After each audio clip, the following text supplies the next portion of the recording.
Assalamualaikum warahmatullahi wabarakatuh. Perkenalkan, saya Anadia Eka dari absen 4 kelas 11-10. Di video kali ini saya akan menjelaskan materi singkat mengenai menjaga kehormatan, ikhlas, malu, dan zuhud. Baik, langsung saja kita mulai ke pembahasannya.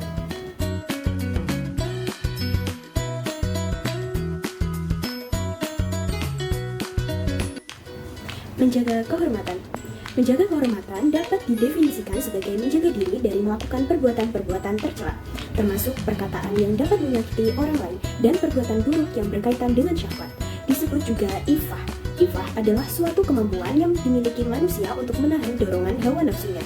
Allah Subhanahu wa Ta'ala juga memerintahkan agar menjaga kehormatan sebagaimana firman-Nya di dalam Quran surah Al-Mu'minun ayat 5 yang berbunyi, A'udzu billahi minasyaitonir rajim.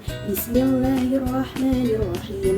Walladzina hum li furujihim hafizun. Shadaqallahul azim. Yang artinya dan orang-orang yang menjaga kemaluannya. Adapun contoh dari menjaga kehormatan yaitu yang pertama, mengurangi interaksi dengan lawan jenis yang bukan mahram. Yang kedua, memakai pakaian sopan dan sesuai syariat. Dan yang ketiga, melakukan usaha dan kerja keras, tidak meminta-minta kepada orang lain.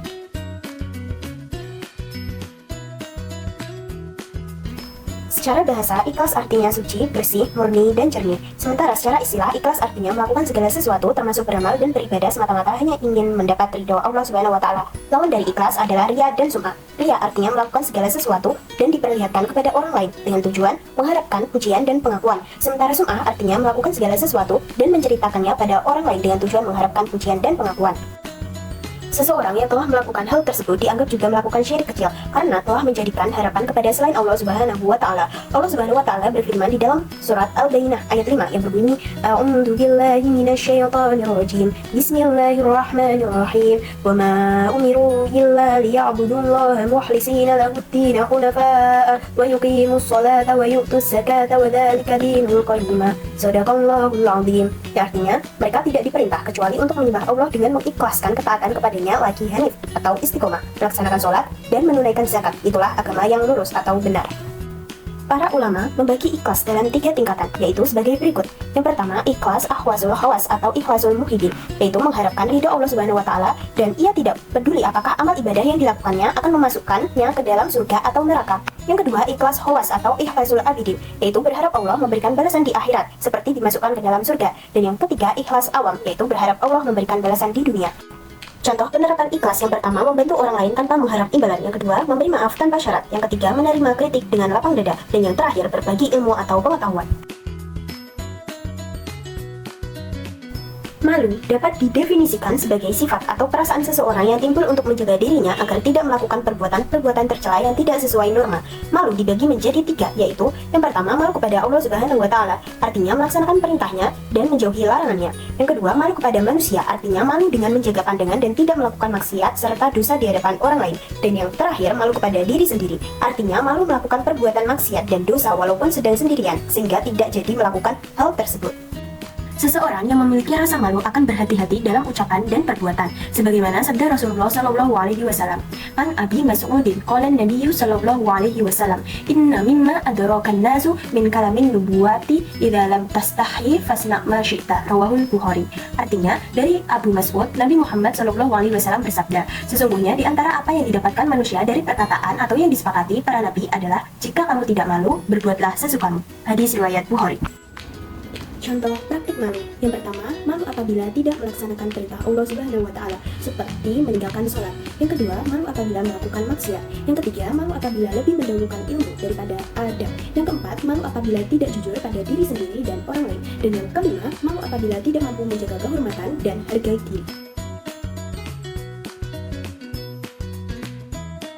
Kata zuhud berasal dari bahasa Arab yang artinya tidak ingin terhadap sesuatu. Zuhud adalah menjalani hidup dengan penuh waspada agar tidak terlena terhadap kehidupan dunia. Menurut Imam Abu Sulaiman Ad-Darani, zuhud adalah meninggalkan segala sesuatu yang menyibukkan seseorang dari Allah.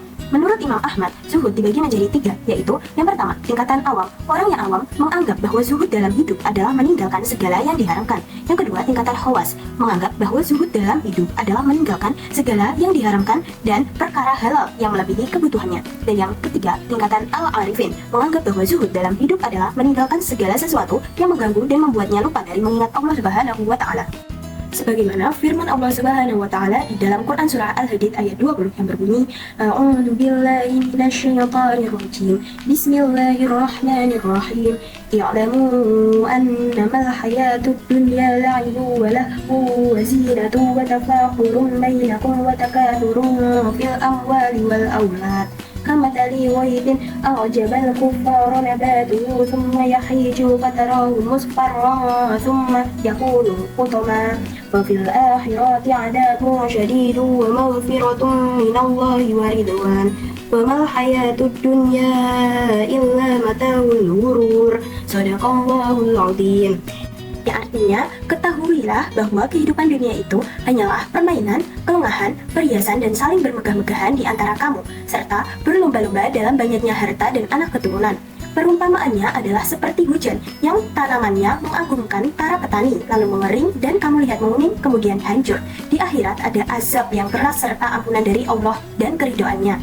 Kehidupan dunia bagi orang-orang yang lengah hanyalah kesenangan yang memberdaya. Quran Surah Al-Hadid ayat 20. Contoh praktik zuhud. Yang pertama, hidup minimalis. Yang kedua, menghargai dan memanfaatkan waktu dengan baik. Dan yang ketiga, menghindari perkumpulan dan acara yang tidak penting.